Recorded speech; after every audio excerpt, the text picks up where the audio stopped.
Bonjour à tous, je suis ravi de vous retrouver dans ce troisième épisode d'Inside the Cube. Aujourd'hui, on est de retour à Grenoble pour parler fabrication, assemblage, montage. ECM couvre toute la chaîne de valeur et on va retrouver tout de suite Sylvain Ribert, responsable de l'atelier montage. C'est parti.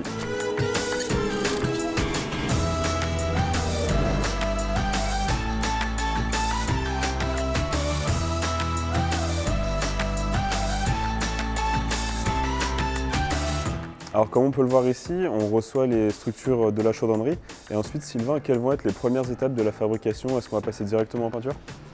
On va faire une batterie de test pour s'assurer que l'enceinte soit conforme, qu'elle ne fuit pas. Parce que si on la peint avant, on n'arrivera pas à détecter les microfuites. La proximité avec la chaudronnerie de Villarbonneau nous permet d'être réactifs lors de retouches sur des pièces qui sont non conformes. Donc la structure passe ensuite en peinture, puis on peut attaquer le travail à l'intérieur de cette cellule. Tout ce qui concerne la fumisterie et le calorifugage.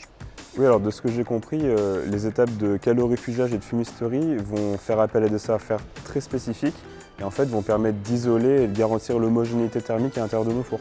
Tout à fait, c'est pour isoler la cellule de chauffe, pour garder la température homogène dans la cellule, ce qui est important pour le process, et surtout pour avoir gardé des parties du four extérieur froid, ce qui permet aussi un gain en énergie non négligeable. Du coup, est-ce que cette étape de fabrication fait appel à des savoir-faire très particuliers propres à ECM? En fait, on travaille le graphique un peu comme le bois. Donc c'est un savoir-faire très particulier qu'on garde en interne à ECM pour avoir la maîtrise complète de ce process. Alors ça y est, le travail sur les enceintes est terminé. Casing, chaudronnerie. On va passer en étape de tuyauterie, un service géré par Christian Zarbre qu'on retrouve tout de suite.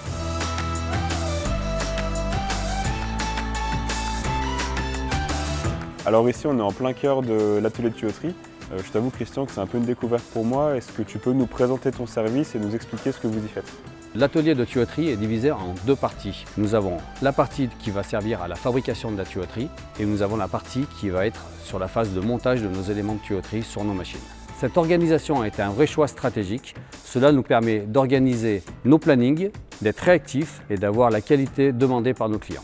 Oui, alors j'imagine que comme pour l'activité à la chaudronnerie, en ce moment le rythme il doit être assez élevé. Oui, absolument.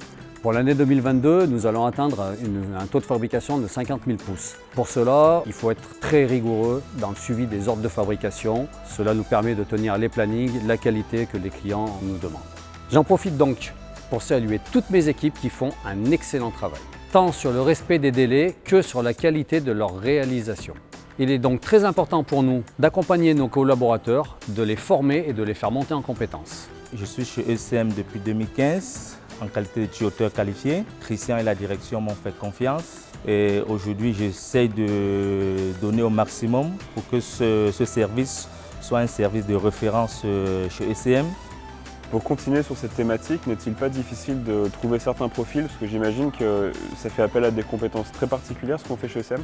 Oui, ce sont des profils rares, il faut donc garantir un bon cadre de travail. Mes collaborateurs apprécient de fabriquer et de monter des équipements, à la fois sur des projets standards et à la fois sur des projets sur mesure. Alors j'imagine qu'en fonction de l'implantation de la machine chez le client, toute la tuyauterie va être designée de manière particulière. La force de CM, c'est qu'on arrive à sortir de nos standards et à s'adapter à la volonté de nos clients. Alors une fois que la tuyauterie est montée sur l'équipement, on passe en phase de test et c'est là-bas que ça se passe. Alors une fois le montage terminé, on vient tester nos cellules pour voir si elles sont bien homogènes. C'est vrai que c'est très important d'avoir la même chauffe partout dans le four. Et on vient en fait mesurer avec 9 thermocoupes qu'on n'ait pas un delta supérieur à 5 degrés sur une base de 1000 degrés à l'intérieur de nos cellules. Et avant de conclure cet épisode, on va rencontrer Jean-Louis Dubien qui est directeur général de CM Technologies. Alors Jean-Louis, on est ici à Grenoble, en plein cœur de l'atelier, on a la conception qui est juste à côté. Y a-t-il un intérêt stratégique à concilier prod et fabrication au même endroit?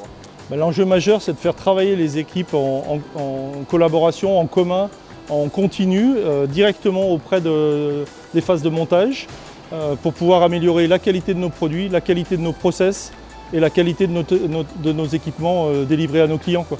C'est ça l'enjeu majeur de cette proximité. Alors l'année 2022 a été assez exceptionnelle en termes de prise de commande.